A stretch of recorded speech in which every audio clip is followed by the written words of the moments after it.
உலகமெங்கும் பரவுகின்ற என் தமிழ் சொந்தங்களே அனைவருக்கும் வணக்கம். இன்று நாம் தேட இருக்கும் நட்சத்திரங்கள் நடிகர் வி.கே. ராமசாமி. 1500 படங்களில் நடித்து சாதனை படைத்தவர் வி.கே. ராமசாமி. வாருங்கள் நிகழ்ச்சிக்கு போவோம். தமிழ் திரையுலகில் பல தலைமுறைகளை கண்ட வி.கே. ராமசாமி 1000 படங்களில் நடித்தார். வி.கே. ராமசாமி 1929ஆம் ஆண்டு விருதுநகரில் பிறந்தார். தந்தை பெயர் கந்தசாமி செட்டியார். விருதுநகரில் எண்ணெய் வியாபாரம் செய்து வந்தார். வி.கே. ராமசாமியுடன் பிறந்தவர்கள் 3 சகோதரர்கள், 2 சகோதரிகள். வியாபாரத்தில் நல்ல வருமானம் கிடைத்ததால் கந்தன் செட்டியார் மகன்களை நன்றாக படிக்க வைத்து அதிகாரியாக ஆக்கப்பட்டார். இந்த நிலையில் வி.கே. ராமசாமி பள்ளிக்கூடத்துக்கு அனுப்பினார். அவரும் புத்திசாலத்தோடு வெகு ஆர்வமாக கல்வி பயின்றார். அந்த காலகட்டத்தில் வி.கே. ராமசாமிக்கு மாரியப்பன் என்ற உண்டு விட்ட அண்ணன் ஒருவர் இருந்தார். ஒரு பொன்னிச்சாமி பிள்ளை நாடக கம்பெனியில் பாடகராக நடிகராக இருந்தார். அந்த நாடக கம்பெனியர் விருந்துக்கு வந்து நாடகம் நடத்தினார்கள். அந்த நாடகத்தை பார்த்த செட்டியார் குடும்பத்துடன் சென்றார்.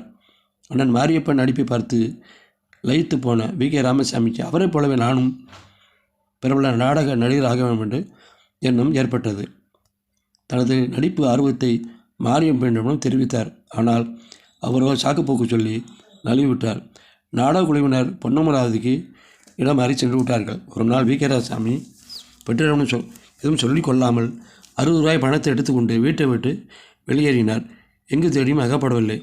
நாடகக்குழு பொன்னமராதில் முகாப்பட்டிருந்ததை கேள்விப்பட்டு அங்கு போய் பார்த்தார்கள். வி.கே. ராமசாமி மாட்டிக்கொண்டார். ஒரு வாரத்துக்குள்ளாக மறுபடியும் ஓடிவிட்டார். வீட்டை விட்டு ஓடுவதும் தேடி பிடித்து கொண்டு வருவதுமாக இருந்தது.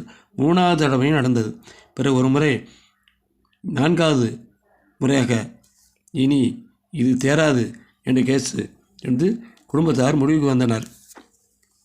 மாரியப்பன் உதவியோடு நாடக கம்பெனியில் வி.கே. ராமசாமி நடிகரானார்.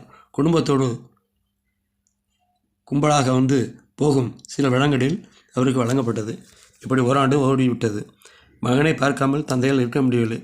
வி.கே. ராமசாமி அழைத்து வந்து கடை வைத்து கொடுத்தார். ஆனால் வி.கே. ராமசாமிக்கு வியாபாரத்தில் நாட்டமில்லை.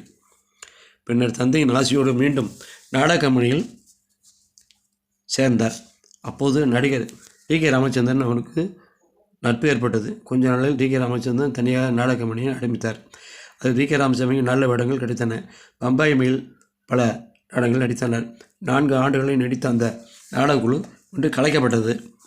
இதனால் இருவருமே சென்னைக்கு வந்து நடிகர் என்.எஸ். கிருஷ்ணனின் நாடகக்குழுவில் சேர்ந்தார்கள்.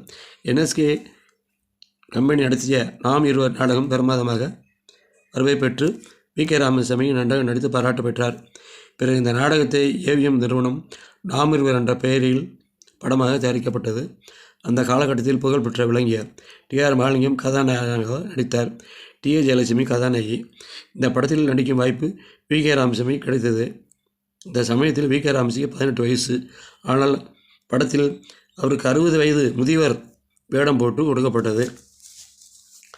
அதை பற்றி கவலைப்படாமல் இளம் வயதில் முதுமை படத்தை சேற்று சிறப்பாக நடித்தார். நாம் இருவர் படம் சூப்பர் ஹிட்டாக அமைந்தது.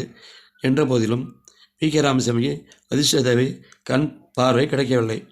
சில ஆண்டுகள் சினிமா சான்ஸ் இல்லாமல் இருந்தார். பிறகு என்.எஸ். கிருஷ்ணன் தன்னுடைய தயாரிப்பான நல்ல தம்பி படத்தில் சான்ஸ் கொடுத்தார்.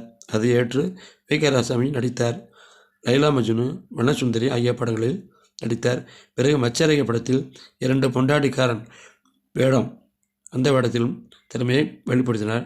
மாடர்ன் தியேட்டர்ஸ், திகம்பர சாமியார், சர்வாதிகாரி படங்களில் நடித்தார். அதன் பிறகு அந்த சிங்காரி படத்திலும் அடிக்கடி அதாகப்பட்டது என்ற வசனத்தை பேசினார். இது அன்றைய இளம் ரசிகர்களை அன்று கவர்ந்தது.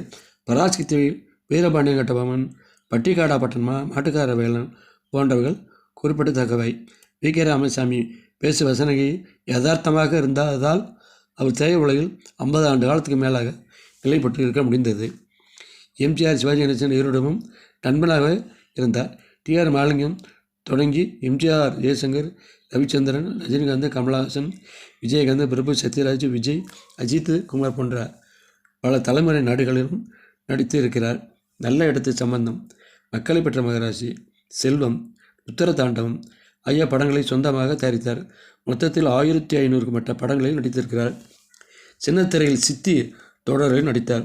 நடிகர் சங்க பொருளாளராக இருந்திருக்கிறார். பெருந்தலைவர் காமராஜர் மிகுந்த மீது அன்பு வைத்துள்ளவர். வி.கே. ராமசாமி தன்னை காமராஜரின் பக்தர் என்று அடிக்கடி பெருமையாக சொல்லிக்கொள்வார். புதிய படம் ஒன்றில் நடிப்பதற்காக தன்னர் எடையை குறைக்க விரும்பி இயற்கை மருத்துவமனையில் சேர்ந்து சிகிச்சை பெற்று வந்தார். அந்த சமயத்தில் எதிர்பாராத விதமாக தவறி விழுந்து விட்டார். அவருக்கு எலும்பு முறிவு ஏற்பட்டது. அவருடைய சிறுகுடல் சிறுநீரகம் பாதிக்கப்பட்டன. பல முறை ஆஸ்பத்திரியில் சிகிச்சை பெற்று வந்தார். தீநகரில் பங்களா ரோட்டில் உள்ள வீட்டில் வசித்து வந்தார். 24/12/2002 அன்று பகல் 12 மணிக்கு வி.கே. ராமசாமி மரணமடைந்தார். இறந்தபோது வி.கே. ராமசாமிக்கு 77 வயசு. அவருடைய மனைவி பெயர் ரமணி, ரகுநாத், ராஜேந்திரன் என்ற 4 மகன்கள், பாகிரதி, ராகினி, சாய்ஸ் என்ற 3 மகள்கள். வாழ்க வி.கே. ராமசாமியின் புகழ்.